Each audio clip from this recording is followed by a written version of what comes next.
Filsafat abad pertengahan adalah suatu arah pemikiran yang berbeda sekali dengan arah pemikiran dunia kuno. Filsafat abad pertengahan menggambarkan suatu zaman yang baru sekali di tengah-tengah suatu rumpunan bangsa yang baru, yaitu bangsa Eropa Barat. Filsafat yang baru ini disebut skolastik.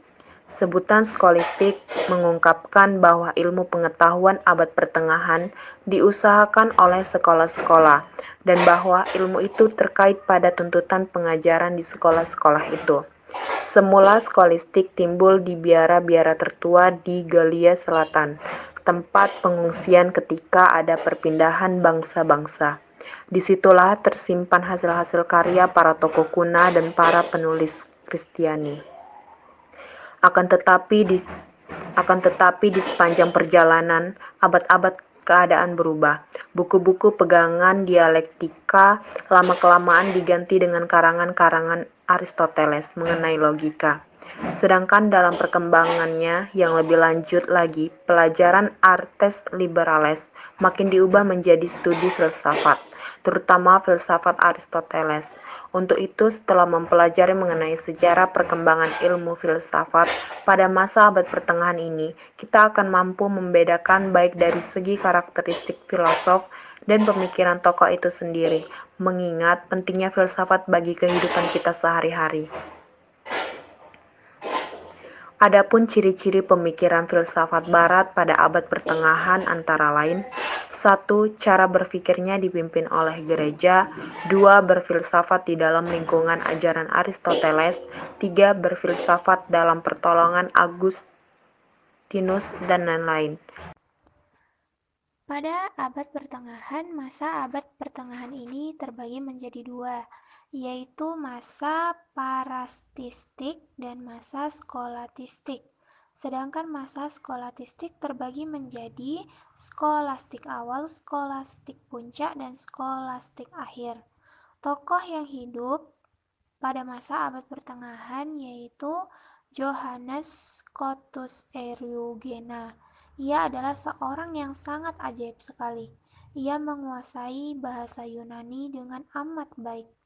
Pada suatu zaman, orang banyak hampir tidak mengenal bahasa itu. Juga, ia berhasil menyusun suatu sistem filsafat yang teratur serta mendalam. Pada suatu zaman ketika orang masih berpikir hanya dengan mengumpulkan pendapat-pendapat orang lain saja. Sekalipun demikian, ia masih juga dipengaruhi oleh tokoh-tokoh lain, yaitu Augustinus dan Dionysios dari Areopagos. Pemikiran filsafatnya berdasarkan keyakinan Kristiani. Oleh karena itu, segala penelitian dimulai dari iman, sedangkan wahyu ilahi dipandang sebagai sumber bahan-bahan filsafatnya. Menurut dia, akal bertugas mengungkapkan arti yang sebenarnya dari bahan-bahan filsafatnya yang digalinya dari wahyu ilahi itu. Hal ini disebabkan karena menurut dia, wahyu ilahi karena kelemahan kita dituangkan dalam bentuk simbol-simbol. Sekalipun simbol-simbol itu telah disesuaikan dengan akal kita, namun realitas atau isi simbol-simbol ini diungkapkan secara kurang sempurna. Umpamanya di dalam kitab suci terdapat arti yang bermacam-macam dari suatu simbol. Hal ini bermaksud supaya akal didorong mencari arti yang benar. Akibatnya, pandangan ini ialah bahwa arti yang benar itu ditemukan oleh Johannes dengan jalan penafsiran alegoris atau kiasan. Pangkal pemikiran metafisis Johannes adalah demikian, yaitu makin umum sifat sesuatu, makin nyatalah sesuatu itu. Nah, yang paling bersifat umum itulah yang paling nyata.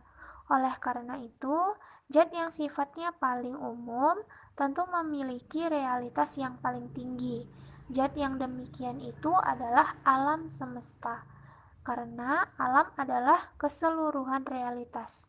Oleh karena itu, hakikat alam adalah satu, yaitu esa. Filsafat Yunani mengalami kemegahan dan kejayaan dengan hasil yang sangat gemilang, yaitu melahirkan peradaban Yunani. Menurut pandangan sejarah filsafat, dikemukakan bahwa peradaban Yunani merupakan titik tolak peradaban manusia di dunia. Maka, pandangan sejarah filsafat dikemukakan manusia di dunia.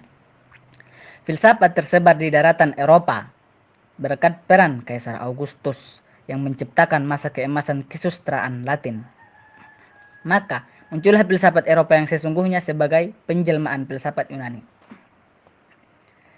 Salah satu tokoh diantaranya adalah Petrus Abelardus 1079 sampai 1142. Dilahirkan di Lepal dekat Nantes di Prancis. Pandangannya tajam sekali, akan tetapi karena kekerasan wataknya sering ia bentrokan dengan para ahli pikir lainnya. Jasa-jasanya terletak dalam pembaharuan metode pemikiran dan dalam memikirkan lebih lanjut persoalan-persoalan dialektis yang aktual. Pandangan ini berbeda sekali dengan pandangan tokoh lainnya, seperti Anselmus yang mengemukakan bahwa berpikir harus dilaksanakan dalam iman. Anselmus dari Canterbury 1033 sampai 1109. Dilahirkan di Aosta, Piemont. Sekalipun sebagian karya yang ditulis pada abad ke-11, akan tetapi karena karya-karyanya begitu besar pengaruhnya atas pemikiran skolastik, maka tokoh ini lebih sering dibicarakan sebagai tokoh di abad ke-12. Dapat dikatakan bahwa ia adalah skolastikus pertama dalam arti yang sebenarnya. Pemilam arkiran dialektika atau pemikiran dengan akal diterima sepenuhnya sebagai pemikiran teologi.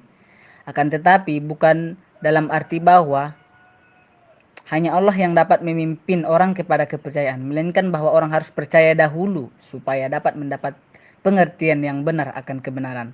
Pandangan yang demikian ini ternyata menguasai pandangan orang pada abad-abad berikutnya, terlebih-lebih para pemikir yang bergerak ke jurusan pemikiran Neoplatonisme dan mistik.